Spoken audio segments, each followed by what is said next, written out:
दोस्तों बहुत सारे स्टूडेंट को ऐप डाउनलोड नहीं करते बन रहा है या फिर कर भी लिया है तो कोर्स भी नहीं देख पा रहे हैं।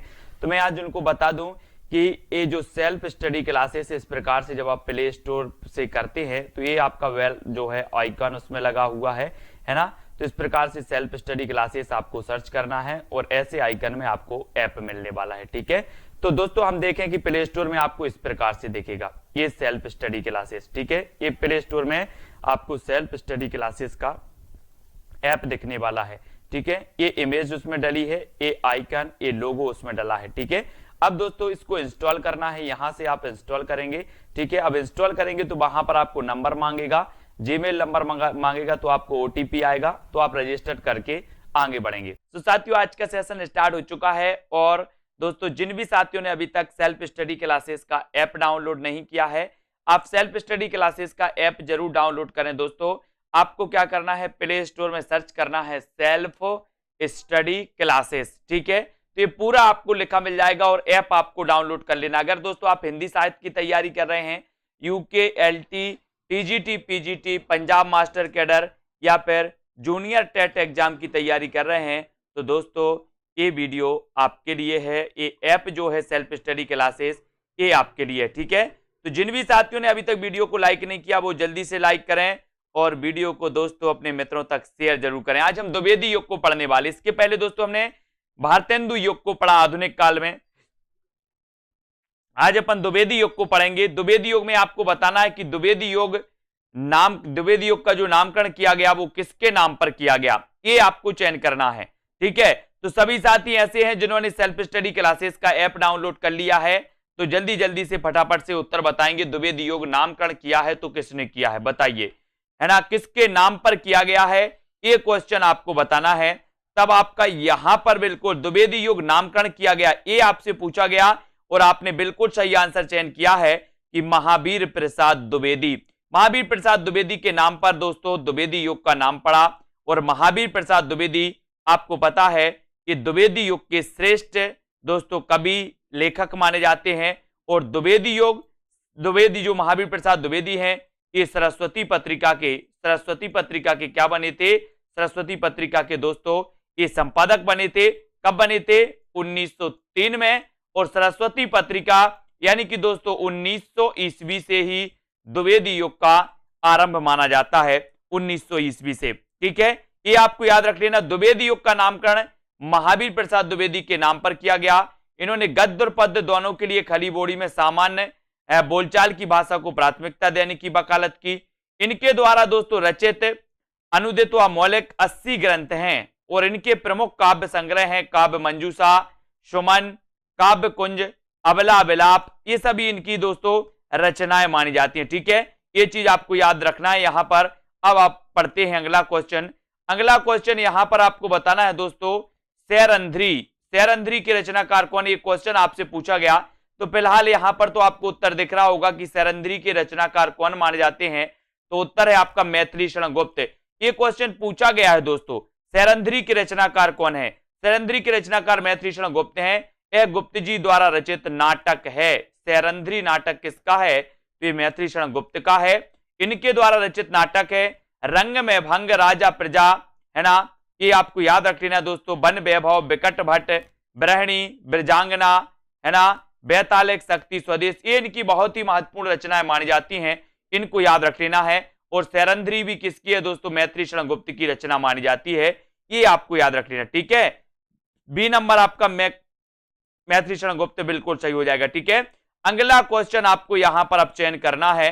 अगला क्वेश्चन है आपका कि कौन सी रचना अयोध्या से उपाध्याय हरिऔध की है। अयोध्या से उपाध्याय हरिऔध आपको पता होगा दोस्तों, अयोध्या से उपाध्याय हरिऔध जो हैं ये द्विवेदी युग के श्रेष्ठ कवि और लेखक माने जाते हैं। अयोध्या से उपाध्याय हरिऔध ने दोस्तों खड़ी बोली का प्रथम महाकाव्य लिखा था जिसका नाम था प्रिय प्रवास, आपको पता है ना। और आपसे अगर पूछा जाए कि खड़ी बोली का प्रथम महाकाव्य कौन सा है, तो प्रिय प्रवास, है ना। अयोध्या से उपाध्याय हरिऔध की रसकला कृष्ण शतक इनकी प्रथम रचना मानी जाती है, ये भी आपको याद रख लेना, कृष्ण शतक। ठीक है, तो यहां पर अयोध्या से उपाध्याय हरिऔध की रचना नहीं है, तो कौन सी नहीं है, यहां पर आपने बिल्कुल सही उत्तर बताया कि वैदेही वनवास तो इनकी रचना है। चुभते चौपदे भी इनकी रचना है, चौके चौपदे भी इनकी रचना है। कौन सी नहीं है? विचित्र विवाह है। विचित्र विवाह इनकी रचना नहीं मानी जाती और उत्तर चला जाता है ए की तरफ। अयोध्या सिंह उपाध्याय द्वारा रचित काव्य ग्रंथ है प्रिय प्रवास, हरिओद सत्सई, मर्म स्पर्श, है ना, कल्पलता, कृष्ण शतक, प्रेम प्रपंच, रसिक रहस्य, ये सारी की सारी मानी जाती हैं दोस्तों इनके, है ना। चौके चौपदे, पारिजात भी है, ठीक है, रस कलश भी इनका ग्रंथ है। ये हरिओद जी के ग्रंथ माने जाते हैं, इनको आपको याद रख लेना, ठीक है। हाँ, ये विचित्र विवाह है आपका, बिल्कुल सही है, ए नंबर। अगला क्वेश्चन आपको बताना है, द्विवेदी युग का वह साहित्यकार जिन्हें दोस्तों कविता, कामिनी, कांत, भारतेंदु, प्रज्ञेंदु, साहित्य सुधाकर उपाधियों से विभूषित किया गया, तो वो बताना है कि वो कवि कौन सा है। 4 विकल्प है हमारे सामने, जल्दी से लिख बताना है आपको कि द्विवेदी युग का वह साहित्यकार कौन सा है जिसे कविता, कामिनी, कांत कहा जाता है, जिसे भारतेंदु, प्रज्ञेंदु कहा जाता है, जिसे साहित्य सुधाकर कहा जाता है। 4 विकल्प हैं दोस्तों। पहला है नाथुराम शर्मा शंकर, दूसरा भारतेंदु हरिश्चंद्र, तीसरा रामधारी सिंह दिनकर और सूर्यकांत त्रिपाठी निराला। तो आपको पता है कि कविता, कामिनी, कांत, भारतेंदु प्रज्ञेंदु, साहित्य सुधाकर आदि उपाधियों से जो सम्मानित किया गया वो किया गया नाथुराम शर्मा शंकर। नाथुराम शर्मा शंकर को, यानी कि आपका विकल्प नंबर जो ए है वो बिल्कुल सही हो जाता है, ठीक है। इन्हें भारतेंदु प्रज्ञेंदु कहा जाता है, इन्हें साहित्य सुधाकर कहा जाता है, इन्हें कविता, कामिनी, कांत कहा जाता है, यानी कि उत्तर कहां चला जाता है? एक की तरफ, ठीक है। द्विवेदी युग के साहित्यकार नाथुराम शर्मा शंकर को कविता, कामिनी, कांत, है ना, भारतेंदु प्रज्ञेंदु, साहित्य सुधाकर आदि उपाधियों से विभूषित किया गया, ये भी याद रख लेना। और अगला क्वेश्चन है, बताना है आपको मैथिलीशरण गुप्त की काव्य रचना कौन सी नहीं है, कौन सी नहीं है, ये आपसे पूछा गया। तो दोस्तों यहां पर याद रख लेना, ये सिद्धराज है, हिडिंब है, जय भारत भी है, ये कृषक क्रंदन की रचना नहीं है, यानी कि आपका उत्तर डी की तरफ जाता है। डी नंबर कृषक क्रंदन आपका सही हो जाएगा। कृषक क्रंदन ये गया प्रसाद शुक्ल स्नेही की रचना मानी जाती है। किसकी मानी जाती है? गया प्रसाद शुक्ल स्नेही की रचना है। इनकी अन्य रचनाएं हैं प्रेम पच्चीसी, राष्ट्रीय वीणा, त्रिशूल, है ना, तरंग, करुणा तथा कादम्बिनी, ये सभी मानी जाती हैं, है ना। रंग में भंग, जयद्रथ वध, किसान, विकट भट्ट, गुरुकुल, साकेत, भारत भारती, झंकार, यशोधरा, द्वापर, जय भारत, विष्णुप्रिया, हिडिंबा, सिद्धराज, हिंदू, बैतालिक तथा पंचवटी आदि ये सभी रचनाएं किसकी हैं? मैथिलीशरण गुप्त की। लेकिन कृषक क्रंदन ये गया प्रसाद शुक्ल स्नेही की है ना। बोले कृषक का क्रंदन गया, कृषक का क्रंदन गया, गया तो गया प्रसाद शुक्ल स्नेही, ठीक है। अगला क्वेश्चन आपसे पूछा जाता है दोस्तों, अगला आपको बताना है कि मैथिलीशरण गुप्त की कौन सी रचना महाभारत संबंधी नहीं है। महाभारत संबंधी कौन सी नहीं है पूछा है यहां पर। तो वन वैभव नहीं है, शक्ति, सैरंध्री या फिर कव संहार। प्रश्न क्रमांक 6 और 6 में आपको चयन करना है, छठवीं का आंसर क्या हो जाएगा? महाभारत संबंधी नहीं है तो कौन सी नहीं है बताइए। 4 विकल्प है, चौथा विकल्प सैरंध्री है ना, चौथा विकल्प सैरंध्री है। और दोस्तों 3 विकल्प आपको दिख रहे होंगे, वन वैभव, शक्ति, है ना, और दोस्तों कप संहार और सैरंध्री। तो यहां पर आपको इतना याद रखना है कि जो ये शक्ति है, शक्ति, ये दोस्तों महाभारत संबंधी नहीं है और उत्तर चला जाता है विकल्प नंबर बी की तरफ, है ना। तो ये बी नंबर आपका बिल्कुल सही है। मैथिलीशरण गुप्त की कौन सी रचना महाभारत संबंधी नहीं है? तो बी नंबर बिल्कुल राइट, है ना, वेरी गुड, बी नंबर आपका सही उत्तर हो जाता है। अब दोस्तों आते हैं अगले प्रश्न की ओर। अगला प्रश्न यहां पर हम देखेंगे कि मैथिलीशरण गुप्त की शक्ति रचना महाभारत संबंधी नहीं, जबकि वन वैभव, वक संहार, सैरंध्री महाभारत संबंधी रचनाएं हैं, ये भी आपको याद रख लेना। अगला क्वेश्चन आपकी स्क्रीन पर है, हरिओदकृत काव्योपवन का प्रकाशन वर्ष क्या है? बहुत बढ़िया प्रश्न है, काव्योपवन। सुरभि जी बिल्कुल, हरिओदकृत काव्योपवन का प्रकाशन वर्ष आपको बताना है। जो भी साथी जूनियर टेट एग्जाम की तैयारी कर रहे हैं, जो भी स्थिति PGT, TGT, Punjab master cadre exam की तैयारी कर रहा है, यूकेएलटी की, वो दोस्तों ऐप डाउनलोड कर लें, प्ले स्टोर में सर्च करें सेल्फ स्टडी क्लासेस, है ना। और जिन भी साथियों को कोर्स में एडमिशन लेना है हिंदी साहित्य के दोस्तों, जूनियर टेट एग्जाम के, मास्टर कैडर एग्जाम के, तो इसकी फीस रखिए दोस्तों अभी आपको 1200 रुपए, ठीक है। तो इस फीस में आप दोस्तों एडमिशन ले सकते हैं और अपनी पढ़ाई को क्रमबद्ध कर सकते हैं। हरियोध कृत काव्योपवन का प्रकाशन वर्ष क्या है, तो उत्तर चला जाता 1909। 1909 यानी सी नंबर, है ना। काव्योपवन सी नंबर 9 आपका बिल्कुल सही हो जाएगा। हरियोध कृत काव्योपवन का प्रकाशन वर्ष 1909 ईस्वी है और हरियोध द्वारा रचित काव्य है प्रिय प्रवास, सभी को पता है। पारिजात, है ना, वैदेही वनवास, कृष्ण शतक इनकी पहली रचना है। प्रेम प्रपंच, चोखे चौपदे, चुभदे चौबदे, है ना। और दोस्तों ये सारी की सारी रचनाएं मानी जाती हैं इनकी अयोध्या से उपाध्याय हरियोध की। अब अगला क्वेश्चन आपको यहां पर चयन करना है, किसके साहित्य को हम सरस्वती और इंदु में जिस प्रयोगात्मक रूप में देखते हैं वही उस साहित्य का असली रूप है। किसके साहित्य को बताइए, 8 का प्रश्न बताना है। किसके साहित्य को हम सरस्वती और इंदु में जिस प्रयोगात्मक रूप में देखते हैं वही उस साहित्य का असली रूप है। भारतेंदु युग, द्विवेदी युग, छायावादी युग या फिर आधुनिक युग। प्रश्न क्रमांक आपका 8 नंबर आपको चयन करना है, 8वां नंबर। प्रश्न क्रमांक 8 में, और 8 में आपका बिल्कुल सही आंसर हो जाएगा द्विवेदी युग। द्विवेदी युग यानी बी नंबर, ठीक है। किसके साहित्य को हम सरस्वती और इंदु में जिस प्रयोगात्मक रूप में देखते हैं वही उस साहित्य का असली रूप है, ये आपका द्विवेदी युग बिल्कुल सही हो जाएगा। बी नंबर आपका बिल्कुल सही हो जाएगा। द्विवेदी युगीन 1900 ईस्वी से 1918 ईस्वी तक साहित्य को हम सरस्वती एवं इंदु में जिस प्रयोगात्मक रूप में देखते हैं वही उस साहित्य का असली रूप है, ठीक है। और सरस्वती पत्रिका का प्रकाशन 1900 ईस्वी, ये आपको याद रख लेना है दोस्तों, ठीक है। आचार्य महावीर प्रसाद द्विवेदी जी इसके ख्याति लब्ध संपादक हुए, ये भी आपको याद रख लेना दोस्तों, है ना। ये सारी चीजें आपको याद रखनी है। अगला क्वेश्चन, खड़ी बोली हिंदी का आधुनिक कालीन प्रथम महाकाव्य कौन सा है। खड़ी बोली हिंदी का आधुनिक कालीन प्रथम महाकाव्य कौन सा माना जाता है। खड़ी बोली हिंदी का आधुनिक कालीन प्रथम महाकाव्य कौन सा माना जाता है, या ऐसे भी क्वेश्चन आ सकता है कि खड़ी बोली का प्रथम महाकाव्य कौन सा है। ऐसे भी घुमा के पूछ लिया है आपसे कि खड़ी बोली हिंदी का आधुनिक कालीन प्रथम महाकाव्य कौन सा है, बताइए। 4 विकल्प हमारे पास हैं और सभी को लगभग पता है कि खड़ी बोली हिंदी का जो प्रथम महाकाव्य है वो महाकाव्य है प्रिय प्रवास। कौन सा है, प्रिय प्रवास। खड़ी बोली हिंदी का आधुनिक कालीन प्रथम महाकाव्य प्रिय प्रवास, सन 1914 ईस्वी में अयोध्या से उपाध्याय हरियोध द्वारा रचित 17 सर्गों का प्रबंध काव्य है। प्रिय प्रवास का सर्वप्रथम नाम ब्रजांगना विलाप था। यह संपूर्ण काव्य संस्कृत के वर्ण वृत्तों पर आधारित है। इस प्रबंध काव्य में कृष्ण के बचपन से लेकर मथुरा प्रस्थान तक का वर्णन है ना। इसमें कितने सर्ग हैं, 17 सर्ग हैं, ये याद रख लेना हरियोध जी के प्रिय प्रवास में, इसको सभी याद रखेंगे।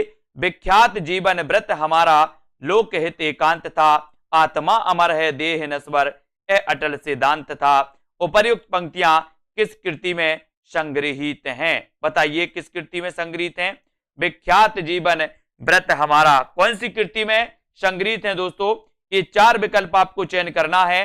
तो विख्यात जीवन व्रत हमारा लोक हित एकांत था और आत्मा अमर है देह नश्वर ए अटल सिद्धांत था। उपर्युक्त पंक्तियां किस कृति में संग्रहित हैं, तो 4 विकल्प हैं, साकेत, है ना, सिद्धराज, भारत भारती या फिर इनमें से कोई नहीं। तो अब आपका राइटिंग सही हो जाएगा, उत्तर जो हो जाएगा सही वो हो जाएगा भारत भारती।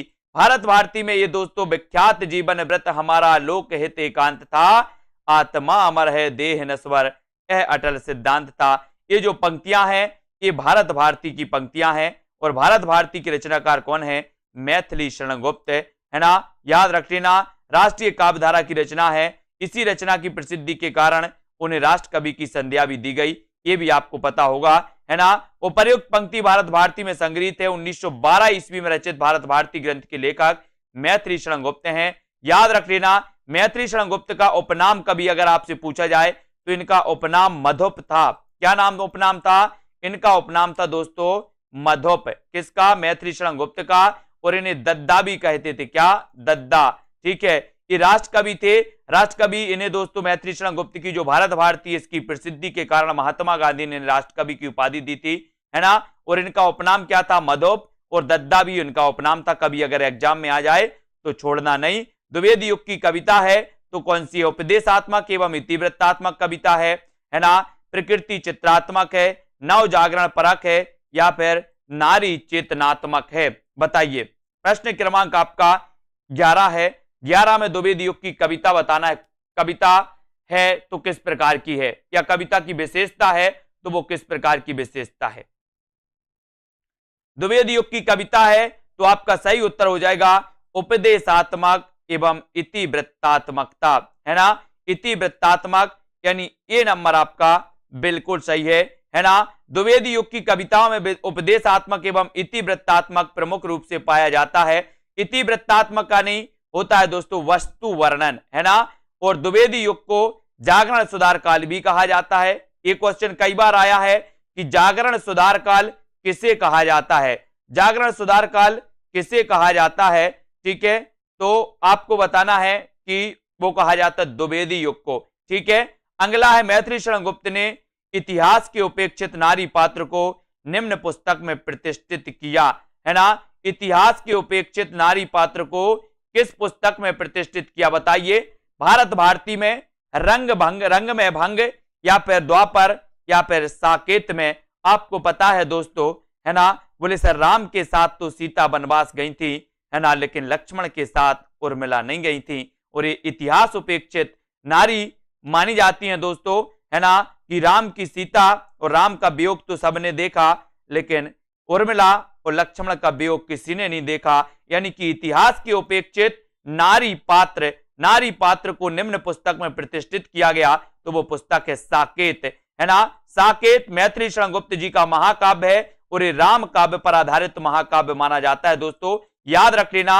और इसमें कितने सर्ग हैं? तो साकेत में 12 सर्ग हैं, ये भी आपको याद रख लेना। ठीक है, और मैथिली शरण गुप्त ने इतिहास की उपेक्षित नारी पात्र उर्मिला लक्ष्मण की पत्नी को साकेत नामक पुस्तक में प्रतिष्ठित किया।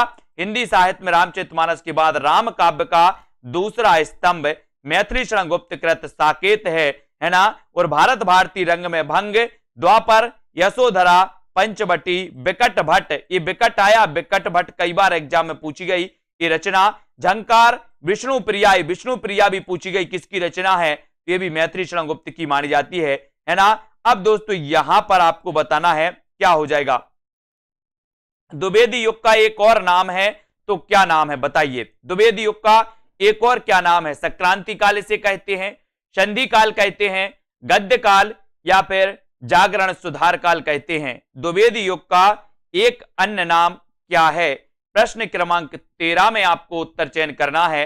द्विवेदी युग का एक अन्य नाम आपको बताना है और उत्तर चला जाता है जागरण सुधार काल। जागरण सुधार काल यानी आपका जो सी नंबर है जागरण सुधार काल, वो बिल्कुल सही है।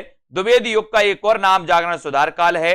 यह नाम डॉक्टर नगेंद्र द्वारा दिया गया, जबकि डॉक्टर रामकुमार वर्मा ने आदि काल को संधि काल या चारण काल नाम दिया, है ना। ये तो रामकुमार वर्मा की थी। आचार्य शुक्ल ने आधुनिक काल को गद्य काल कहा। एक क्वेश्चन भी कई बार आया है।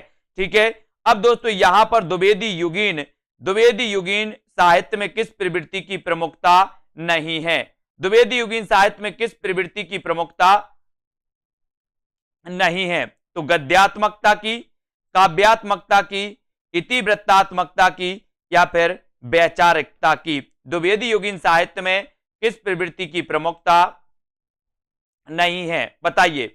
द्विवेदी युगीन साहित्य में किस प्रवृत्ति की प्रमुखता नहीं है, ये उत्तर आपको बताना है। तो द्विवेदी युगीन साहित्य में किस प्रवृत्ति की प्रमुखता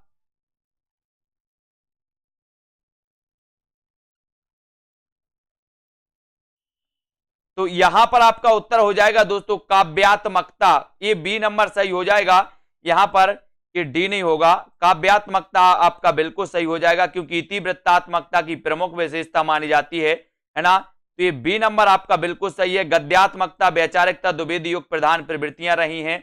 गद्यात्मकता भी रही है, वैचारिकता भी रही है ना, इतिवृत्तात्मकता भी रही है। नहीं रही तो कौन सी नहीं रही? काव्यात्मकता नहीं रही। और बी नंबर आपका बिल्कुल सही हो जाता है, बी नंबर। ठीक है, वी राइट आंसर हो जाएगा, काव्यात्मकता। ठीक है, राजपूतियान की कथा है तो कौन सी है? किस रचना में राजपूतियान की कथा है, ये आपको बताना है। उत्तर क्या हो जाएगा? सभी लोग बताएंगे। राजपूतियान की कथा, राजपूतियान की कथा है तो कौन सी है? सिद्धराज, रंग में भंग, पंचवटी या फिर साकेत? राजपूतियान की कथा है, आपको चयन करना है। बताइए, प्रश्न क्रमांक है आपका, है ना, यहां पर दोस्तों 15, और 15 में राजपूतियान की कथा कौन सी रही? ये 4 विकल्प में से एक विकल्प का आपको चयन करना। और आपने बिल्कुल सही आंसर बताया कि सर रंग में भंग ये राजपूतियान की कथा रही है, यानी कि बी नंबर आपका बिल्कुल सही हो जाएगा। मैथिली शरण गुप्त इसके रचनाकार हैं, रंग में भंग, है ना। अब यहां पर आते अगला क्वेश्चन अपना है, यहां पर राजपूतियान की कथा रंग में भंग, है ना, काव्य में समाहित है। रंग में भंग काव्य ग्रंथ की रचयिता मैथिली शरण गुप्त हैं, है ना। आचार्य रामचंद्र शुक्ल ने गुप्त जी को सामंजस्यवादी कवि कहा है, रामचंद्र शुक्ल ने कहा। ठीक है, और गुप्त जी ने स्वयं को कौटुंबिक कवि मात्र कहा। इन्हें भारत भारती लिखने पर महात्मा गांधी ने राष्ट्र कवि की उपाधि दी। इनके द्वारा रचित अन्य काव्य ग्रंथ हैं दोस्तों, जयद्रथ वैद्य इनकी रचना है ना। किसान इनकी रचना है, किसान, है ना, किसान भी इनकी रचना है। विकट भट्ट इनकी रचना है। यशोधरा, भारत भारती, साकेत, गुरुकुल, है ना। विष्णु प्रिया, एक कई बार पूछी गई विष्णु प्रिया की रचनाकार कौन है, तो ये भी आपको याद रख लेना। साकेत की कथा का मुख्य संबंध किसके चरित्र विकास से जुड़ा है, ये आपको चयन करना है। करिए, 4 विकल्प हैं और साकेत का मुख्य संबंध बताना है किसके चरित्र विकास से जुड़ा है। राम और सीता के, लक्ष्मण और उर्मिला के, भारत और मांडवी के, या फिर लक्ष्मण और सीता के। तो साकेत की कथा का मुख्य जो संबंध है वो किसके चरित्र से के विकास से जुड़ा है। सभी लोग लाइक जरूर कर देंगे।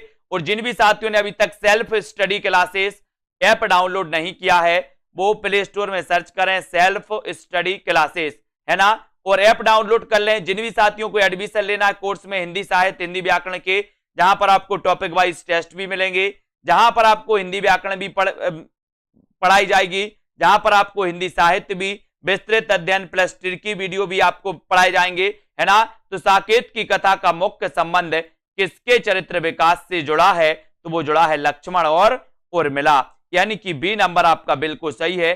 साकेत में हम पढ़ते हैं दोस्तों कि 1931 की तो ये रचना है साकेत, है ना। साकेत गुप्त जी की सर्वश्रेष्ठ रचना है, इसे महाकाव्यों की श्रेणी में रखा गया। इसकी कथा साकेत को केंद्र बनाकर लिखी गई, है ना, और इसकी कथा वस्तु राम और सीता का ना होकर दोस्तों उर्मिला और लक्ष्मण की है। अगला क्वेश्चन है कि मैथिली शरण गुप्त द्वारा रचित जयद्रथ वध क्या है? महाकाव्य है, खंड काव्य है, प्रबंध काव्य है, या फिर इनमें से कोई नहीं, ये आपको बताना है। प्रश्न क्रमांक 17 का आंसर आपको चयन करना है।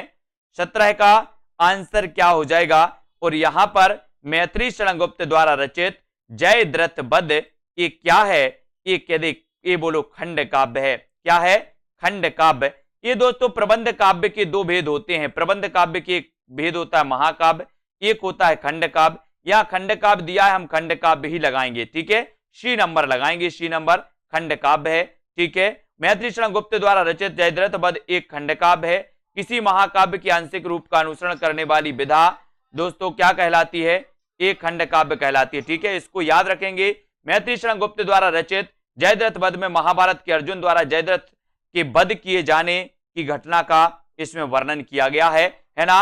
अब अगला क्वेश्चन आपको यहां पर बताना है कि दिवस का अवसान समीपता, गगनता कुछ लोहित हो चला, है ना, तरु शिखा पर थी अब गरजती कमलिनी, कुल कब वल्लभ की प्रभा। ये कई बार पूछा गया दोस्तों, दिवस का अवसान समीपता।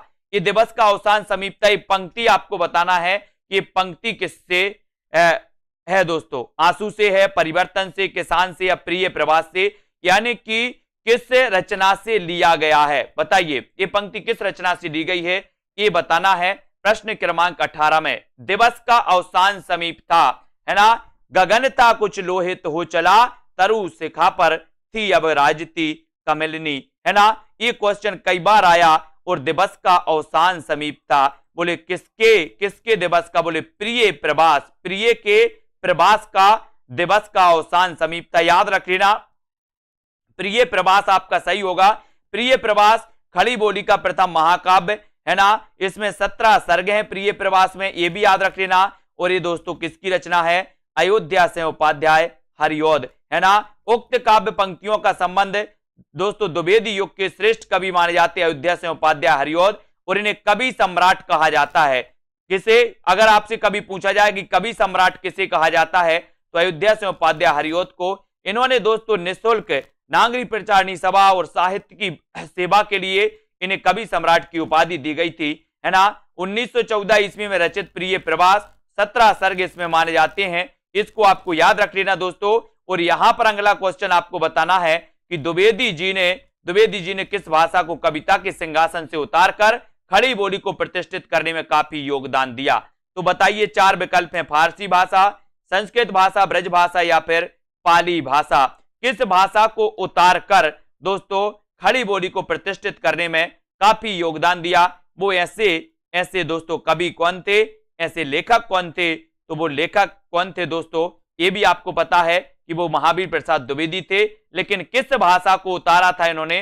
तो ब्रज भाषा को दोस्तों सिंहासन से उतारकर, कविता के सिंहासन से उतारकर खड़ी बोली को प्रतिष्ठित करने वाले जो आचार्य थे वो द्विवेदी, है ना, आचार्य महावीर प्रसाद द्विवेदी थे। तो ये आपको याद रख लेना है कि द्विवेदी जी ने ब्रज भाषा को कविता के सिंहासन से उतारकर खड़ी बोली को प्रतिष्ठित करने में काफी योगदान दिया। Fort William college Bharatendu Harishchandra तथा समकालीन साहित्यकारों के अतिरिक्त प्रयास से भारतेंदु युग तक खड़ी बोली गद्य, है ना, में प्रतिष्ठित हो गई थी दोस्तों। ये भी आपको याद रख लेना, ठीक है। अगले क्वेश्चन की ओर बढ़ेंगे। भाषा के रूप में स्थापित हो चुकी थी परंतु कविता की भाषा अब भी ब्रज भाषा ही बनी रही, है ना।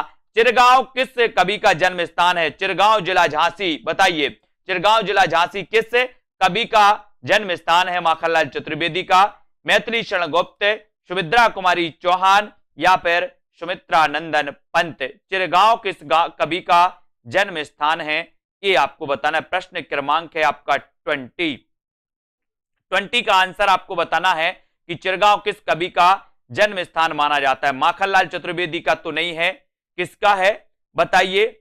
और उत्तर आपका बिल्कुल सही आंसर हो जाएगा कि सर चिरगांव जिला झांसी, चिरगांव में जन्म हुआ था राष्ट्र कवि मैथिली शरण गुप्त का, राष्ट्र कवि मैथिली शरण गुप्त का, जिनकी रचना भारत भारती के लिए 1912, ये दोस्तों 1912 की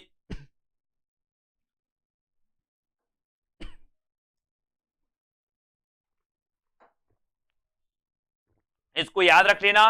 मैथिली शरण गुप्त जी का जन्म झांसी जिले के चिरगांव में हुआ था। राष्ट्र कवि गुप्त जी के द्वारा लिखे गए काव्य ग्रंथ हैं जयद्रथ वध, भारत भारती, साकेत, यशोधरा, पंचवटी, विष्णुप्रिया, विष्णुप्रिया याद रख लेना ये दोस्तों। और माखनलाल चतुर्वेदी का जन्म मध्य प्रदेश के कहा हुआ था? होशंगाबाद जिले के बाबई गांव में हुआ था, है ना। सुमित्रा कुमारी चौहान का जन्म प्रयाग के निहालपुर गांव में हुआ था। और पंत जी का जन्म हुआ था दोस्तों उत्तर प्रदेश, है ना, अल्मोड़ा जिले में हुआ था, अल्मोड़ा उत्तराखंड, है ना, अल्मोड़ा जिले के कोसानी गांव में हुआ था। ये भी आपको याद रख लेना, जो अब उत्तराखंड में आता है अल्मोड़ा जिला के कोसानी गांव, ठीक है। अब यहां पर आपको सुमेलित करना है प्रिय प्रवास, रंग में भंग, मृत्युंजय या फिर पथिक। बताइए प्रिय प्रवास के रचनाकार कौन है, रंग में भंग की रचना किसने की, मृत्युंजय किसकी रचना है, और दोस्तों पथिक के रचनाकार कौन है। ये 4 कूट आपसे दिए हैं। 4 कूट में से प्रिय प्रवास तो आपने कई बार पढ़ा। प्रिय प्रवास यानी कि दोस्तों हरिऔध की रचना, महाकाव्य है ना, 1914 में लिखा गया, प्रकाशित हुआ। रंग में भंग तो आपको पता ही है, मैथिली शरण गुप्त हैं, ठीक है। अब आपको पथिक बताना है, तो पथिक के रचनाकार तो कौन है, राम नरेश त्रिपाठी, राम नरेश त्रिपाठी, है ना। मानसी स्वप्न पथिक, ये राम नरेश त्रिपाठी की रचना है। और मृत्युंजय के रचनाकार कौन है, ठीक है, राय देवी प्रसाद पूर्ण, ठीक है। तो प्रिय प्रवास किसकी है, हरिऔध की, रंग में भंग मैथिली शरण गुप्त, मृत्युंजय राय देवी प्रसाद पूर्ण और पथिक राम नरेश त्रिपाठी। ठीक है, ये क्लियर, इतनी चीजें आपकी क्लियर हो गई। अगला क्वेश्चन है प्रिय प्रवास, हरिओत जी की रचना है। हरिओत जी की अन्य रचनाएं चुभते चौपदे, चौखे चौपदे, वैदेही बनवास, है ना। और दोस्तों मैथिली शरण गुप्त की रंग में भंग है, ये भी आपको याद रख लेना। पथिक राम नरेश त्रिपाठी की है। ठीक है, मृत्युंजय राय देवी प्रसाद पूर्ण की रचना कई बार पूछी गई। अब दोस्तों यहां पर आपसे रचना काल की दृष्टि से पूछा गया कि रचना काल की दृष्टि, रचना क्रम की दृष्टि से बताइए कृतियों का सही अनुक्रम क्या है। अगर आपको दिख रहा हो तो आप जरूर बताइएगा। प्रश्न क्रमांक रचना काल की दृष्टि से कृतियों का सही अनुक्रम बताना है तो चयन करिए रचना काल की दृष्टि से। और रचना काल की दृष्टि से इसका सही जो उत्तर है दोस्तों, रचना काल की दृष्टि से, सभी लोग वीडियो को लाइक जरूर कर दिएगा।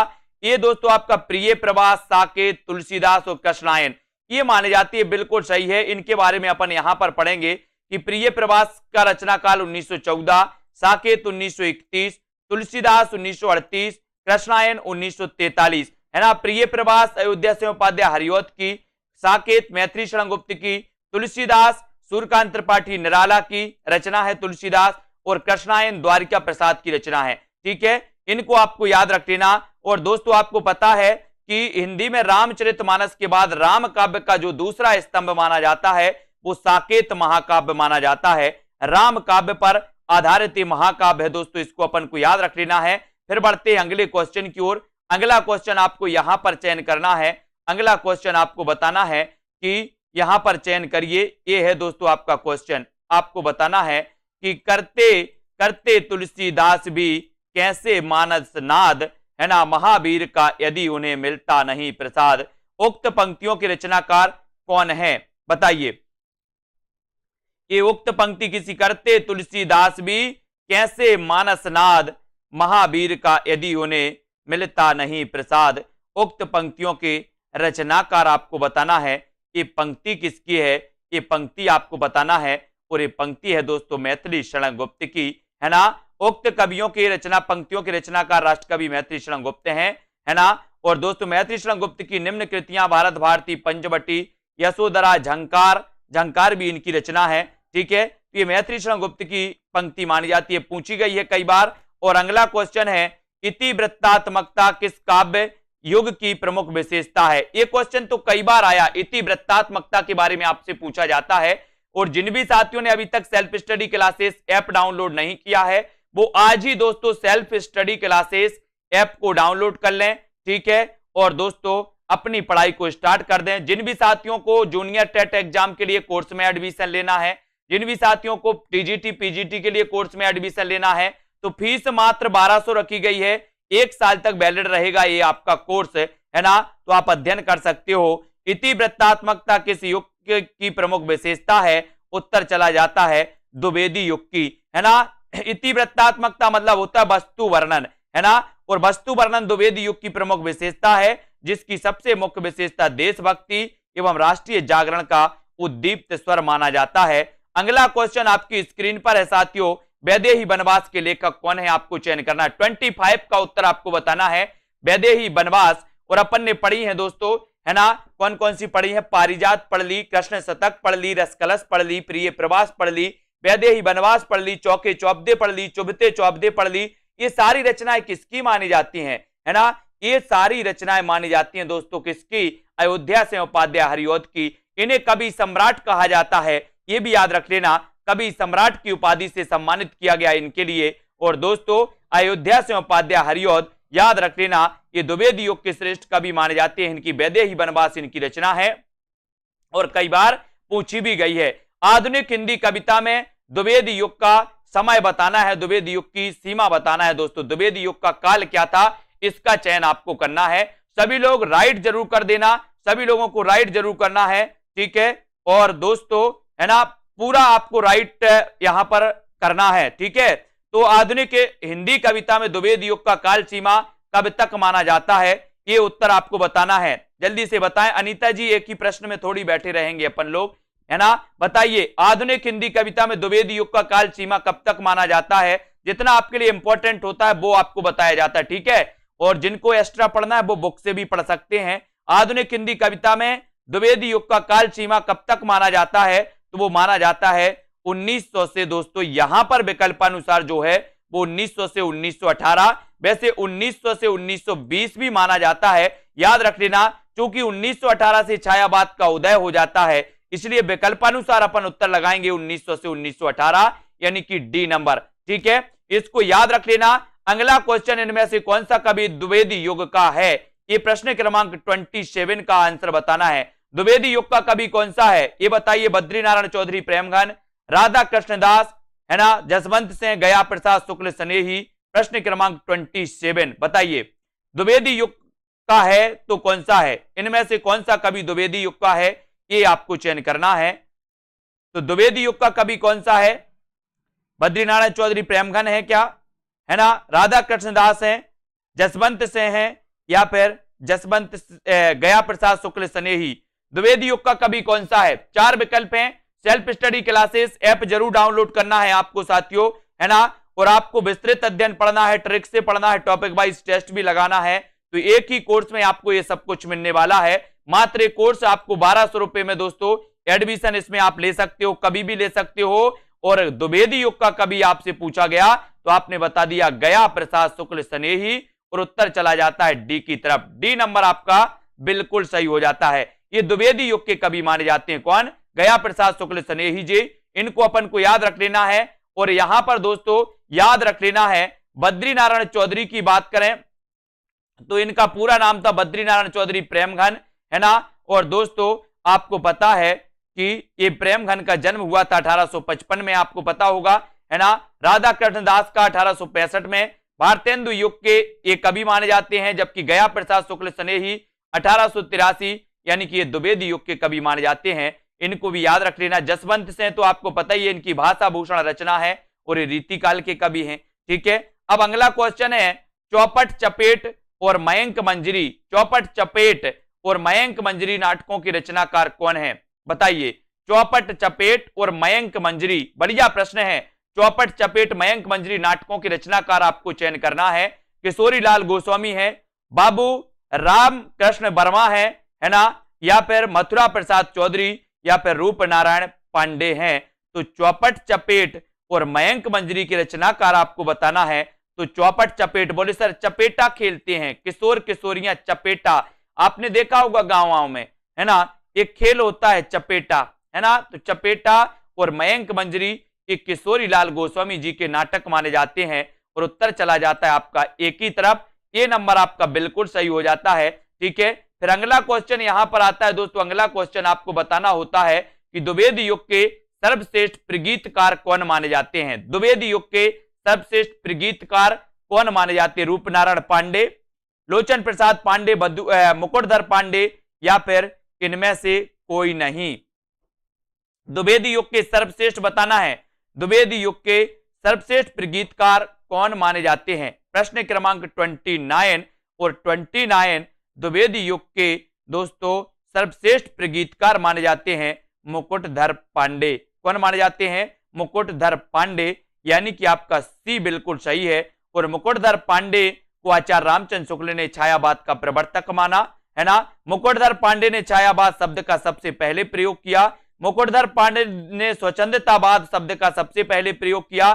स्वच्छंदतावाद के प्रवर्तक माने जाते श्रीधर पाठक, लेकिन स्वच्छंदतावाद शब्द का सबसे पहले प्रयोग करने वाले जो हैं वो कौन है, मुकुटधर पांडे, है ना। और मुकुटधर पांडे द्विवेदी युग के सर्वश्रेष्ठ प्रगीतकार भी माने जाते हैं, ये चीज भी आपको याद रख लेना। और हिंदी साहित्य में द्विवेदी युग के सर्वश्रेष्ठ प्रगीतकार मुकुटधर पांडे माने जाते हैं। एक अर्थों में इन्हें छायावाद का जनक भी कहा जाता है। कानन कुसुम एवं पूजा के फूल इनकी प्रसिद्ध कृतियां हैं। रस कलश किसकी रचना है, ये उत्तर आपको बताना है दोस्तों, यानी कि रस कलश के रचनाकार कौन है, ये आपको चयन करना है। प्रश्न क्रमांक 30 का आंसर श्रीधर पाठक, अयोध्या सिंह उपाध्याय हरिऔध, गया प्रसाद शुक्ल स्नेही, या फिर मैत्री शरण गुप्त।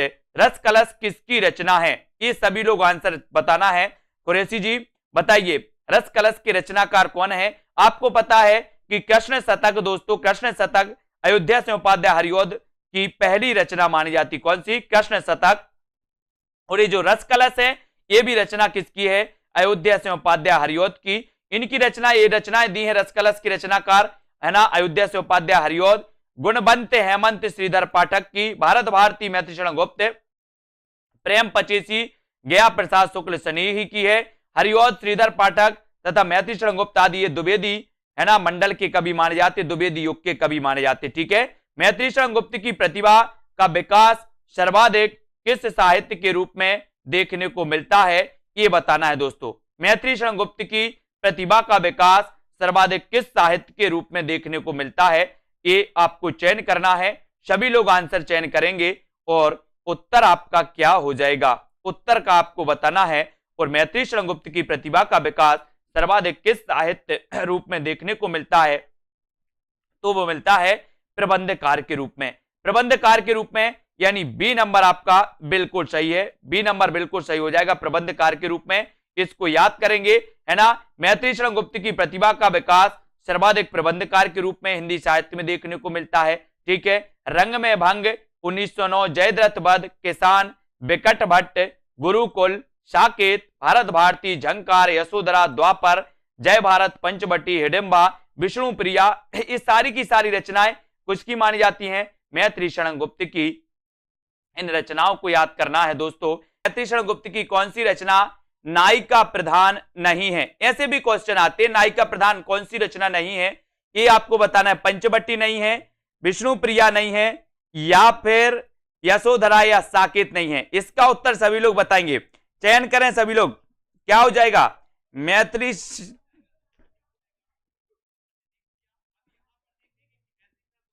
शरण गुप्त की कौन सी रचना आपको बताना है, कौन सी रचना नायिका प्रधान नहीं है, ये रचना आपको चयन करना है।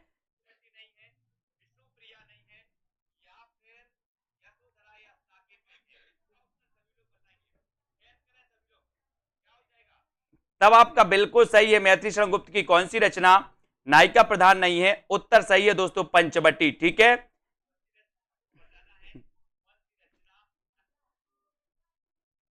पंचवटी 1925, साकेत 1931, यशोधरा 1932, है ना।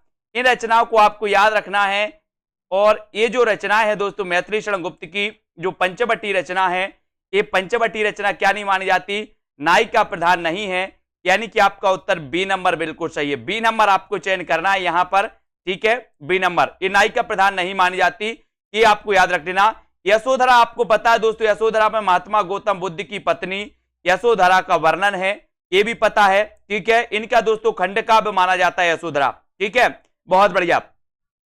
अब यहां पर अगला क्वेश्चन आपको चयन करना है कि मैथिली शरण गुप्त की निम्नलिखित काव्य कृतियों का सही अनुक्रम क्या है। गुप्त जी के बारे में सभी को बताना है, सभी लोग बताएंगे।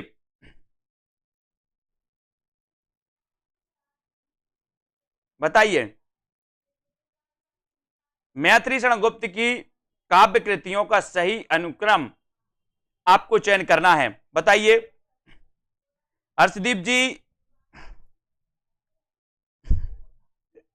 सुरेंद्र अहिरवाल जी, रतन जी, सरोज जी, दारसू जी, खुरेसी जी, हाँ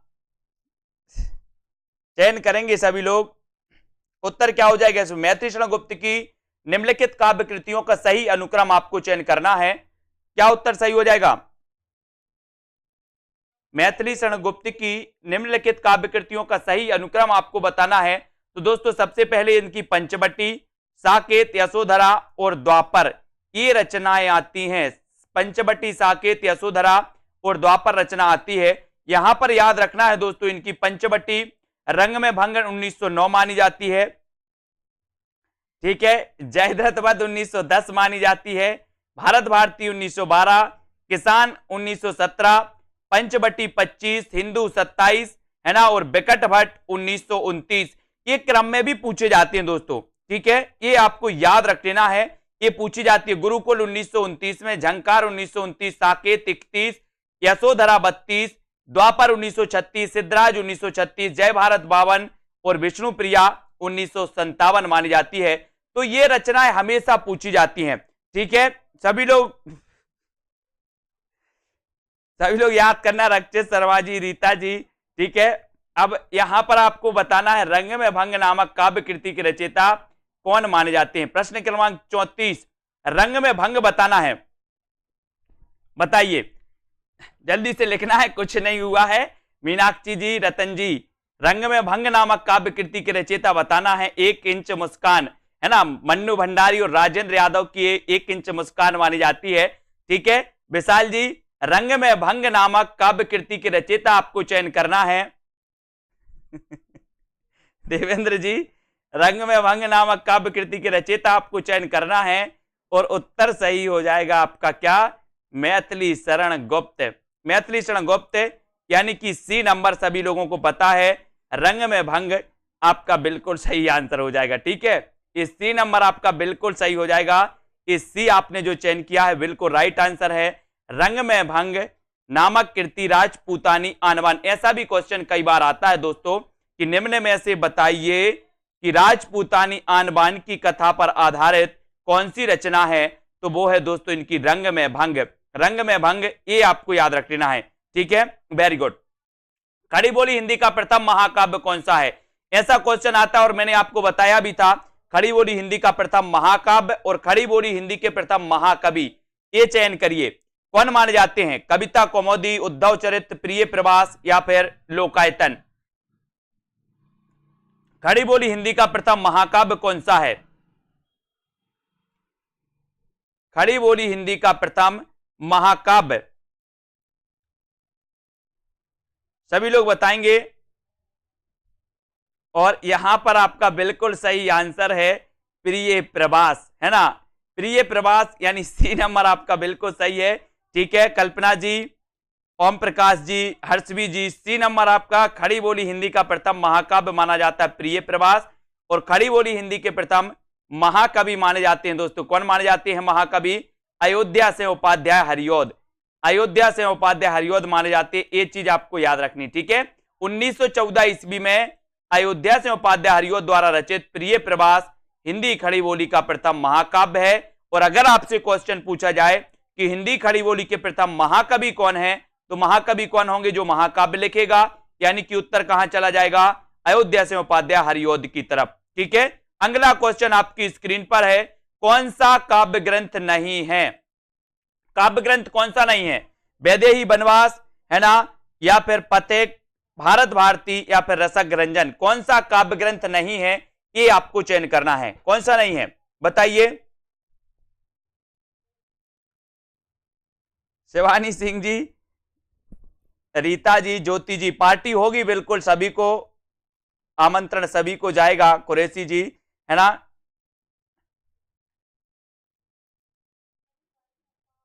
बहुत बढ़िया।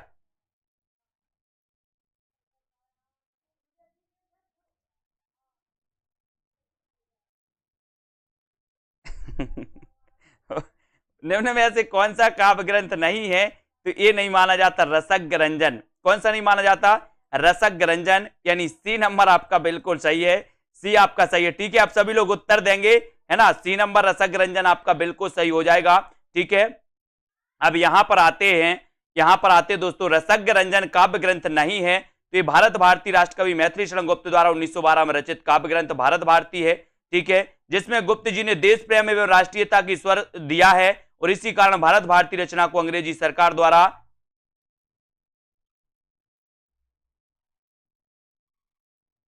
ठीक है जब्त कर लिया गया था। और दोस्तों, राम कथा पर आधारित काव्य ग्रंथ है, ये कौन सा, वैदेही वनवास और पथिक रामनरेश त्रिपाठी की एक काव्य कृति है। इनको आपको याद रख लेना।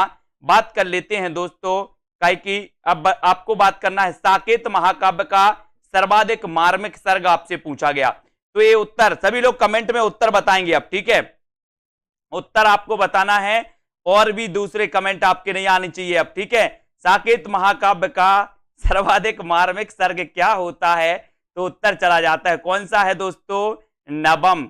नवम सर्ग होता है, नवम सर्ग ये जो है ये सर्वाधिक मार्मिक सर्ग माना जाता है और उत्तर आपका हो जाता है डी नंबर, डी नंबर। ठीक है, डी आपका बिल्कुल सही है। ठीक है, अब सभी लोग ध्यान देंगे कमेंट में उत्तर बताने का, कौन कौन गलत बता रहा हम पूरा देख रहे हैं। साकेत महाकाव्य सर्वाधिक मार्मिक नवम सर्ग माना जाता है साकेत का। ठीक है, साकेत महाकाव्य है और रामचरितमानस के बाद दोस्तों ये दूसरा महाकाव्य है, दूसरा महाकाव्य राम काव्य पर आधारित, ये भी आपको याद रख लेना, ठीक है, ये याद रखना है। और दोस्तों अयोध्या सिंह उपाध्याय हरिओ द्वारा लिखित काव्य ग्रंथ कौन सा है? अयोध्या सिंह उपाध्याय हरिओ द्वारा बताना है कौन सा है? पथिक है, कनुप्रिया, बासव दत्ता या फिर चौके चौपदे? अयोध्या सिंह उपाध्याय हरिओ द्वारा लिखित काव्य ग्रंथ कौन सा माना जाता है? सभी लोग बताएं। और उत्तर हो जाएगा दोस्तों चौके चौपदे, है ना, चौके चौपदे, यानी कि सी नंबर आपका बिल्कुल सही है ना। अयोध्या सिंह उपाध्याय हरिओ द्वारा लिखित काव्य ग्रंथ है तो वो ग्रंथ है चौके चौपदे, और सी आपका बिल्कुल सही हो जाता है। सी आपने जो बताया बिल्कुल राइट आंसर है, चौके चौपदे। रस कलश, वैदेही वनवास, चुभते चौबते, पद्म प्रसून, प्रिय प्रवास, ये सारी की सारी रचनाएं मानी जाती हैं दोस्तों। किसकी मानी जाती हैं? अयोध्या सिंह उपाध्याय हरिओद की। खड़ी बोली के प्रथम महाकवि कहे जाते हैं अयोध्या सिंह उपाध्याय हरिओद, इनको भी याद रखेंगे दोस्तों। अगला क्वेश्चन आपकी स्क्रीन पर आपको दिया जाता है कि द्विवेदी युग के संपूर्णतः प्रतिनिधि कवि हैं तो कौन है? द्विवेदी युग के संपूर्णतः प्रतिनिधि कवि कौन माने जाते हैं? ये प्रश्न क्रमांक 39 का उत्तर आपको बताना है। श्रीधर पाठक, हरिओद, मैथिली शरण गुप्त या फिर इनमें से कोई नहीं? द्विवेदी युग के संपूर्णता है, बताइए प्रतिनिधि कवि कौन माने जाते हैं? 4 विकल्प है दोस्तों। मैंने आज बताया था आपको कि द्विवेदी युग के जो माने जाते हैं संपूर्णतः प्रतिनिधि कवि वो माने जाते हैं कौन? कौन माने जाते हैं? मैथिली शरण गुप्त। मैथिली शरण गुप्त, यानी सी नंबर आपका मैथिली शरण गुप्त बिल्कुल सही हो जाएगा। मैथिली शरण गुप्त द्विवेदी युग के संपूर्णतः प्रतिनिधि कवि हैं, है ना। भारत भारती, साकेत, यशोधरा, पंचवटी, जय भारत, झंकार, द्वापर, जयद्रथ वध, है ना, ये सारी रचनाएं मानी जाती हैं दोस्तों। किसकी मानी जाती हैं? अपने मैथिली शरण गुप्त साहब की। अब आपको भारत भारती में किस भावना की रूपरेखा प्रस्तुत है, ये उत्तर आपको बताना है, बताइए। तो यहां पर सीधा सीधा है, भारत भारती में किस भावना की रूपरेखा प्रस्तुत है? तो आपका उत्तर हो जाता है राष्ट्रीय भावना। राष्ट्रीय भावना की रूपरेखा प्रस्तुत की गई है ना। तो उत्तर कौन सा होता है? विकल्प नंबर वी, ठीक है। भारत भारती 1912 इसका रचना काल, और इसी रचना के कारण, इसी रचना की राष्ट्रीय भावना के कारण दोस्तों जो है किसको? गुप्त जी को राष्ट्र कवि की उपाधि भी मिली थी महात्मा गांधी द्वारा, ठीक है, बिल्कुल सही, बहुत बढ़िया। अगला क्वेश्चन आपकी स्क्रीन पर है दोस्तों, रत्नाकृत गंगा उतरण। रत्नाकृत गंगा उतरण आपको बताना है किस छंद में लिखा गया है? रत्नाकृत गंगा उतरण किस छंद में लिखा गया, ये आंसर बताना है। कभी कभी ऐसा भी क्वेश्चन आता है कि गंगा उतरण के रचनाकार कौन है? तो गंगा में अवतरण लेने वाला बोले सर रतन ही होगा कोई, ठीक है। तो ये 41 का आंसर बताना है। सभी लोग लाइक जरूर कर देना, और जिन भी साथियों को एडमिशन लेना है दोस्तों कोर्स में, वो एडमिशन लें, है ना। सेल्फ स्टडी क्लासेस आपको क्या करना है? प्ले स्टोर में सर्च करना है सेल्फ स्टडी क्लासेस, है ना, और दोस्तों लग जाना है अपनी पढ़ाई में। ऐप को डाउनलोड करिए, कोर्स में एडमिशन लेना है तो कोर्स में एडमिशन लीजिए, ठीक है, और अपनी तैयारी व्यवस्थित करिए, पढ़ाई करिए, जूनियर टेट वाले हों, है ना, या फिर दोस्तों अपने टीजीटी, पीजीटी, यूकेएलटी वाले या मास्टर कैडर वाले हों सभी। तो ये गंगा उतरण किस छंद में लिखा गया, ये आपसे पूछा गया, तो आपने लगाया है रोला। रोला यानी सी नंबर आपका बिल्कुल सही है। द्विवेदी युग के ब्रज भाषा के कवि जगन्नाथ दास रत्नाकर ने गंगा उतरण नामक काव्य ग्रंथ की रचना की, और ये किस छंद में की? रोला छंद में, ठीक है। इसके प्रत्येक चरण में 24 मात्राएं होती हैं, है ना, रोला में, ठीक है। अगला क्वेश्चन है, भक्ति काल में गृहस्थ जीवन का जैसा सुंदर चित्रण सूरदास में मिलता है, वैसा ही आधुनिक काल के किस कवि में यह मिलता है? बताइए किस कवि में मिलता है आधुनिक काल के? भक्ति काल में गृहस्थ जीवन का जैसा सुंदर चित्रण सूरदास में मिलता है, वैसा ही आधुनिक काल के किस कवि में यह मिलता है? ये आपको बताना है। 42 का आंसर बताना है, ठीक है। प्रयोगवाद के पूरे वीडियो आएंगे। सेकंड बैच का जो टेस्ट है प्रयोगवाद के आपको पूरे वीडियो पढ़ना है। 17 तारीख को सेकंड बैच का टेस्ट होगा, है ना। और भक्ति काल में गृहस्थ जीवन का जैसा सुंदर चित्रण सूरदास में मिलता है, वैसा ही आधुनिक काल के किस कवि में मिलता है? तो वो कवि है दोस्तों कौन? मैथिली शरण गुप्त, है ना। मैथिली शरण गुप्त, यानी कि उत्तर चला जाता है डी की ओर, ठीक है। द्विवेदी युगीन जो मैथिली शरण गुप्त जी हैं दोस्तों, है ना, इनकी रचनाओं में भी भक्त सूरदास की भांति ग्रस्त जीवन का सुंदर वर्णन मिलता है। इसको आपको याद रख लेना है ना। ये सारी की सारी रचनाएं तो आपको पता ही है दोस्तों मैथिली शरण गुप्त जी की। अगला क्वेश्चन आपकी स्क्रीन पर दिया गया है, आपको बताना है कि हिंदी भाषा के मानकीकरण की दृष्टि से कौन सा युग सर्वाधिक महत्वपूर्ण युग था। कौन सा युग था जो सबसे महत्वपूर्ण था हिंदी भाषा के मानकीकरण।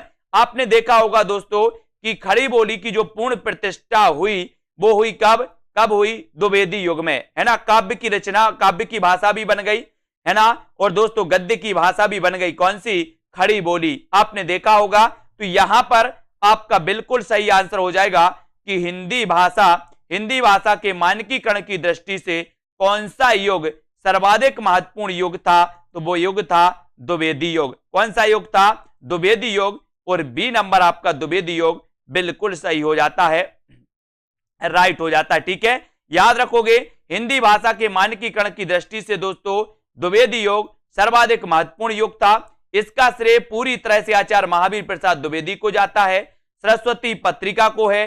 द्विवेदी जी वर्तनी, शुद्धता, उचित शब्दों, ब्राह्म चिन्हों के प्रयोग इत्यादि पर विशेष जोर दिया करते थे। ठीक है, और भारतेंदु युग को नव जागरण युग के नाम से जाना जाता है, ये आपको पता है दोस्तों। गद्य का विकास काल माना जाता है, प्राय सभी आधुनिक गद्य विधाओं का विकास इसी काल में हुआ था दोस्तों, ये आपको याद रख लेना भारतेंदु युग में। और हिंदी कविता में मुक्तक छंद का प्रवेश छायावाद की प्रमुख देन है, मुक्तक छंद का। ठीक है, और परंपरा में दोस्तों हटकर नए भावबोधों का प्रकाशन प्रगतिवाद की प्रमुख उपलब्धि है, ये तो आपको पता ही है मुक्त छंद का।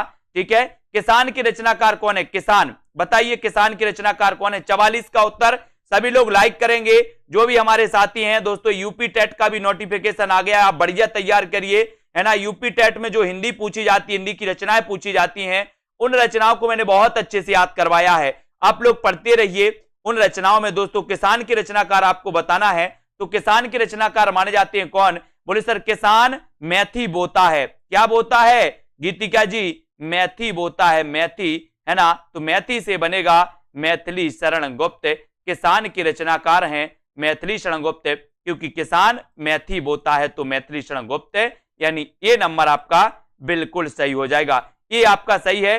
रंग किसान, रंग में भंग, जयद्रथ वध, विकट भट्ट, है ना, पिलासी का युद्ध, गुरुकुल, साकेत, पंचवटी, सिद्धराज, ठीक है, यशोधरा, ये सारी रचनाएं मानी जाती हैं दोस्तों किसकी? मैथिली शरण गुप्त की। और ये द्विवेदी युग के कवि माने जाते हैं गुप्त जी। राष्ट्र कवि भी इन्हें कहा गया, और राष्ट्र कवि इन्हें दोस्तों इनकी प्रसिद्ध रचना 1912 में जो प्रकाशित हुई थी वो रचना, ठीक है, उसके कारण दोस्तों इन्हें प्रसिद्धि के कारण इन्हें राष्ट्र कवि की उपाधि दी थी। किसने दी थी राष्ट्र कवि की उपाधि? वो दी थी महात्मा गांधी जी ने। ठीक है, साकेत में कितने सर्ग हैं? बढ़िया प्रश्न है। साकेत दोस्तों 1931 का इसका रचना काल है ना। साकेत में बताना है इसका नवम सर्ग बड़ा मार्मिक सर्ग माना जाता है। उर्मिला और लक्ष्मण से संबंधित दोस्तों ये बहुत ही मार्मिक सर्ग है, इसको भी आपको याद रख लेना है। अब आपको बताना है, उत्तर बताना है कल्पना जी कि साकेत में कितने सर्ग हैं, ये उत्तर आपको चयन करना है।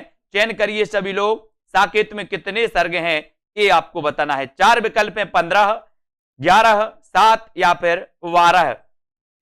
तो आपको पता है कि सर अगर साकेत में पूछे हैं तो साकेत में 12 सर्ग हैं, अगर कामायनी में पूछा जाता तो 15 सर्ग हैं, अगर प्रिय प्रवास में पूछा जाता तो 17 सर्ग हैं, है ना, और रामचरितमानस में पूछा जाता तो 7 सर्ग हैं, है ना। ये हमेशा पूछे जाते हैं। कामायनी में 15 सर्ग, साकेत में 12 सर्ग, प्रिय प्रवास में 17 सर्ग, है ना, और रामचरितमानस में 7 सर्ग। ये क्वेश्चन आते हैं, हमेशा इनके लिए तैयार रहना है। और दोस्तों अगला क्वेश्चन है आपका कि खड़ी बोली का प्रथम महाकाव्य कौन सा है? बढ़िया प्रश्न है। अगर आपसे कभी महाकवि भी मैंने आपको बताया कि कभी खड़ी बोली का प्रथम महाकवि अगर पूछा जाए तो महाकवि के लिए भी रीनू जी, आकाश जी, विजय जी तैयार रहना है। और खड़ी बोली का प्रथम महाकाव्य कौन सा है ऐसा पूछा गया। जिन भी साथियों को दोस्तों एडमिशन लेना हिंदी साहित्य में आप ले सकते हो। मस्ती से पढ़ाएंगे, मजेदार तरीके से पढ़ाएंगे, कभी आपको नहीं लगेगा कि हम पढ़ाई कर रहे हैं। हंसते हंसते, है ना, और मुस्कुराते मुस्कुराते आपको बहुत सारी चीजें याद हो जाएंगी। आपको खुद पता नहीं चलेगा कि हिंदी साहित्य हो कितना याद गया है ना। खड़ी बोली का प्रथम महाकाव्य प्रिय प्रभास। प्रिय प्रभास बी नंबर। यहां तो केवल अपन प्रैक्टिस से पढ़ते हैं दोस्तों, टेस्ट लगाते हैं, पुस्तक से पढ़ते हैं, है ना। बाकी आपको बहुत अच्छे तरीके से पढ़ाया जाता है दोस्तों। कहां पर? ऐप में। विस्तृत भी पढ़ाया जाता है, ट्रिक से भी पढ़ाया जाता है, सारी चीजें। प्रिय प्रभास को खड़ी बोली का प्रथम महाकाव्य माना जाता। इसके रचयिता हरिऔध, हरिऔध माने जाते हैं, है ना। ये भी याद रख लेना। साकेत महाकाव्य दोस्तों मैथिली शरण गुप्त का है। कामायनी महाकाव्य जयशंकर प्रसाद का है। और लोकायतन महाकाव्य के रचयिता भी कौन है?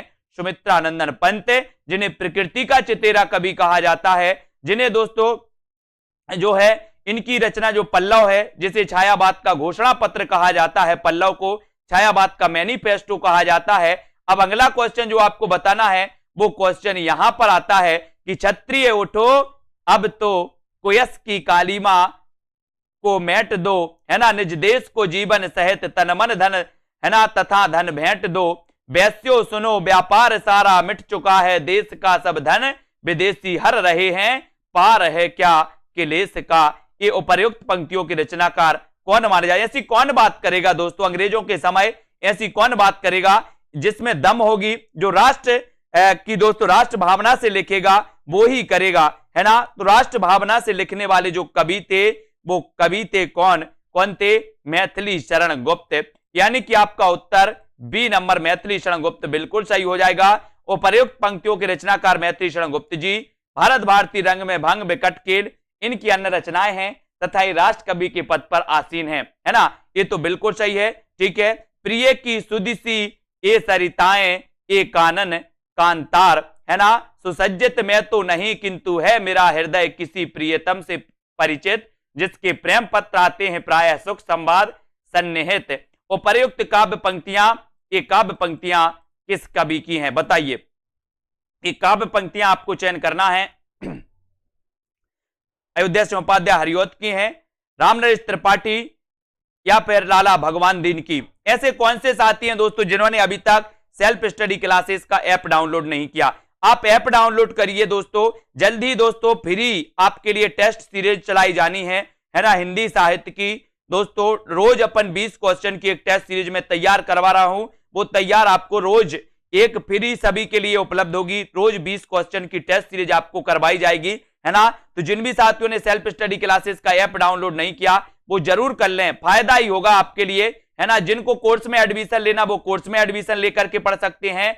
और यहां पर आपका बिल्कुल सही उत्तर है राम नरेश त्रिपाठी, यानी बी नंबर आपका बिल्कुल सही है। बी आपका राइट आंसर हो जाता है। पंक्तियां त्रिपाठी जी की हैं, त्रिपाठी जी, है ना। और त्रिपाठी जी की रचना ये आपको याद रख लेना, मिलन, सत्रा, पथिक, है ना, मानसी, स्वप्न और कविता कौमुदी। कविता कौमुदी भी आपको याद रख लेना। अभी तक आपने रचनाएं पढ़ी होंगी कि सर मिलन, मानसी, पथिक, स्वप्न, ये रचनाएं तो आपने पढ़ी हैं, लेकिन अब कविता कौमुदी भी आपको पता होनी चाहिए कि कविता कौमुदी भी दोस्तों रामनरेश त्रिपाठी की रचना मानी जाती है। इसको सभी लोग याद रख लेना, ठीक है। तो मिलन, पथिक, है ना, मिलन, पथिक, मानसी, स्वप्न, है ना, और दोस्तों कविता कौमुदी। आपसे कई बार पूछा गया कि कविता कौमुदी के रचनाकार कौन है, तो कविता कौमुदी के रचनाकार राम नरेश त्रिपाठी, है ना। और दोस्तों क्या होता है, ये राम नरेश त्रिपाठी जी की कविता कौमुदी और राम नरेश त्रिपाठी द्विवेदी युग के श्रेष्ठ कवि माने जाते हैं, द्विवेदी युग के, ठीक है। बहुत बढ़िया। मिलन के पथ पर मानसी का स्वप्न देखा, हरिओम जी क्या बात है। मिलन के पथ पर मानसी का स्वप्न देखा, बिल्कुल देखो भैया, है ना, कौन रोक सकता है आपको। स्वप्न देखो, है ना, बिल्कुल देखो, क्योंकि फ्लैशबैक शैली में देखते होंगे। स्वप्न कौन सी शैली में देखते? बोले सर हम फ्लैशबैक शैली में देखते हैं। हरिओम जी देख रहे हैं अपना, है ना। हिंदी के मानकीकृत स्वरूप पर सबसे पहले किसने विधिवत विचार किया? 49 का उत्तर चयन करिए, बताइए। हिंदी के मानकीकृत स्वरूप पर सबसे पहले किसने विधिवत विचार किया था, ये बताना है। मानकीकृत के लिए बताना है और उत्तर क्या हो जाता है, उत्तर बताना है। और उत्तर का बिल्कुल सही उत्तर हो जाएगा कि दोस्तों हिंदी के मानकीकृत स्वरूप पर सबसे पहले किसने विधिवत विचार किया था, तो वो किया था आचार्य महावीर प्रसाद द्विवेदी ने। इन्होंने हिंदी के मानकीकृत पर दोस्तों विचार किया था, यानी कि ए नंबर आपका बिल्कुल सही हो जाएगा। ठीक है, ए नंबर राइट आंसर हो जाएगा। सभी लोग वीडियो को लाइक जरूर कर देना साथियों, जो भी हमारे साथियों है ना हिंदी साहित्य से संबंधित हैं। हिंदी के मानकीकृत स्वरूप पर सबसे पहले आचार्य महावीर प्रसाद द्विवेदी ने विधिवत विचार किया और आचार्य द्विवेदी जी ने सरस्वती पत्रिका के संपादन करते हुए हिंदी के मानक रूप तथा लेखन में एक रूपता की बात की थी। एक क्वेश्चन आपके लिए जल्दी से बताना है आपको कि सरस्वती पत्रिका के संस्थापक कौन थे, बताइए। चार विकल्प नहीं दिए जाएंगे आज आपको ही उत्तर बताना है। सरस्वती पत्रिका के संस्थापक कौन थे? थोड़ा सा आपसे कर लें, डिस्कशन कर लें, आज बहुत हो गया, आप लोगों ने बहुत हंसा है और हंसवाया भी बहुत है, तो बताइए क्या हो जाएगा राइट आंसर। सरस्वती पत्रिका के संस्थापक कौन थे? संस्थापक बताना है। सरस्वती पत्रिका के बारे में बात हो जाए, सबसे पहले ये दोस्तों काशी से प्रकाशित होती थी, बाद में ये प्रयाग से, है ना, बाद में ये प्रयाग से प्रकाशित हुई। ठीक है, ये भी याद रख लेना। तो सरस्वती पत्रिका के संस्थापक कौन थे, ये उत्तर आपको चयन करना है। तो कौन बता रहा है? सबसे पहले चिंतामणि घोष, है ना, बहुत बढ़िया, चिंतामणि घोष आपका बिल्कुल सही है। चिंतामणि घोष इसके इसके संस्थापक माने जाते हैं। अब आपको दूसरा क्वेश्चन दिया जाता है कि दोस्तों सरस्वती पत्रिका के प्रथम संपादक कौन थे? देखो कुछ लोग महावीर प्रसाद द्विवेदी लगाए जा रहे हैं। भैया क्वेश्चन समझना है, इसलिए तो मैं बोलता हूं कि क्वेश्चन में कंफ्यूज है बहुत सारे लोगों में, है ना। हमने पूछा संस्थापक कौन थे, तो आपका उत्तर होना चाहिए चिंतामणि घोष संस्थापक थे। अब आपसे पूछा कि प्रथम संपादक कौन थे, प्रथम संपादक कौन थे, तो आपका उत्तर क्या होना चाहिए, है ना। प्रथम संपादक कौन थे, तो आपका उत्तर होना चाहिए बाबू श्याम सुंदर दास प्रथम संपादक थे। और आपसे पूछा जाएगा कि 1903 में संपादक कौन बने थे, तो उत्तर क्या लगाओगे? महावीर प्रसाद द्विवेदी। ये तीन क्वेश्चन कंफ्यूजन वाले होते हैं, कभी संस्थापक पूछ लिया जाता है तो आप संपादक लगा के आते हो, कभी संपादक पूछ लिया जाता है तो महावीर प्रसाद द्विवेदी लगा के आते हो। ऐसा नहीं करना है अब आपको, है ना। संस्थापक पूछे तो संस्थापक लगाना चिंतामणि घोष, संपादक पूछे तो संपादक लगाना है दोस्तों प्रथम संपादक में श्याम सुंदर दास, और 1903 में कौन बने थे, तो क्या बताओगे? महावीर प्रसाद द्विवेदी। ठीक है, बहुत बढ़िया। अब यहां पर दोस्तों आती है एक पंक्ति और आपसे पूछी जाती है कि अधिकार खोकर बैठे रहना यह महादुष्कर्म है, न्यायार्थ अपने बंधु को भी दंड देना धर्म है। उपर्युक्त काव्य पंक्तियां किस ग्रंथ से उद्धृत मानी जाती हैं? प्रश्न क्रमांक 50। बहुत बढ़िया, सभी को धन्यवाद, है ना। सभी लोग कंफ्यूज नहीं होना, चिंतामणि घोष में, श्याम सुंदर दास में और महावीर प्रसाद द्विवेदी में एक क्वेश्चन पूछे जाते हैं दोस्तों। ठीक है, अब आपको बताना है अधिकार खोकर बैठे रहना, है ना, यह महादुष्कर्म है, और दोस्तों न्यायार्थ अपने बंधु को भी दंड देना धर्म है। ये पंक्ति किसकी है? ये पंक्ति आपको चयन करने, पंक्ति कहां से ली गई है ये बताइए, कहां से ली गई ये पंक्ति? दोस्तों ये सही उत्तर आपको चयन करना है, और आपने चयन किया है कि सर उत्तर हो जाएगा जयद्रथ वध। क्या हो जाएगा? जयद्रथ वध आपका बिल्कुल सही आंसर हो जाएगा। अधिकार खोकर बैठे रहना यह महादुष्कर्म है, न्यायार्थ अपने बंधु को भी दंड देना धर्म है। ये जो पंक्ति है ये जयद्रथ वध, है ना, ये आपको याद रख लेना। और ये जयद्रथ वध के रचनाकार भी कौन माने जाते हैं? बोले सर मैथिली शरण गुप्त, है ना। मैथिली शरण गुप्त की रचना है ये जयद्रथ वध और द्वापर, और कुरुक्षेत्र और रश्मिरथी ये दिनकर की रचना है। अब आपसे पूछा जाता है दोस्तों कि कुरुक्षेत्र के रचनाकार कौन है, रश्मिरथी के रचनाकार कौन है, तो आप बताते हो दिनकर, है ना। और एक और कंफ्यूजन है, रश्मि, है ना, रश्मि रचना किसकी है? तो रश्मि रचना दोस्तों महादेवी वर्मा की है, और रश्मिरथी रचना किसकी है? तो ये दिनकर की है। कंफ्यूज नहीं होना, है ना। इनकी जो रश्मि रचना है दोस्तों ये बौद्ध धर्म से प्रभावित मानी जाती है। किसकी? महादेवी वर्मा की रश्मि रचना बौद्ध धर्म से प्रभावित मानी जाती है। क्वेश्चन पूछा जाता है कि छायावाद में ऐसा कौन सा कवि है जो दोस्तों बौद्ध धर्म से प्रभावित था, ऐसा कौन सा रचनाकार है? तो दोस्तों बौद्ध धर्म से प्रभावित थी महादेवी वर्मा, और उनकी कौन सी रचना प्रभावित थी? तो वो थी रश्मि, है ना। अपन ने इनकी पढ़ी है ना दोस्तों, निहार, रश्मि, नीरजा, है ना, और सांध्य गीत, दीपशिखा, ये सारी रचनाएं आती महादेवी जी की। और उनकी दोस्तों यामा पढ़ी है अपन ने, यामा जो रचना पढ़ी है दोस्तों इनका काव्य संग्रह माना जाता है। और 1982 में यामा के लिए कौन सा पुरस्कार मिला था? बोले सर एकमात्र महिला एकमात्र लेखिका जिन्हें कि दोस्तों किसी पुस्तक के लिए, किसी रचना के लिए ज्ञानपीठ पुरस्कार मिला था, तो वो लेखिका थी कौन सी थी? महादेवी वर्मा। कभी आपसे क्वेश्चन बनेगा कि हिंदी साहित्य में एकमात्र लेखिका जिन्हें कि किसी रचना के लिए ज्ञानपीठ पुरस्कार मिला, तो वो एकमात्र लेखिका थी महादेवी वर्मा, जिन्हें यामा के लिए मिला था 1982 में। सबसे पहले 1968 में मिला किसे? चिदंबरा के लिए, जो कि दोस्तों पंत जी की रचना थी। फिर उसके बाद 1972 में मिला दोस्तों किसे? उर्वशी के लिए। और उर्वशी रचना किसकी थी? दिनकर जी की। और एक उर्वशी काव्य रचना जयशंकर प्रसाद की भी है, उर्वशी एक दिनकर की भी है। कंफ्यूज नहीं होना, बहुत सारे लोग यहां कंफ्यूज हो जाते हैं। और 1978 में मिला था कितनी नाव में कितनी बार के लिए, और 1982 में मिला था किसे? महादेवी वर्मा को, यामा के लिए। इन सारी को आपको याद रखना है दोस्तों, ठीक है।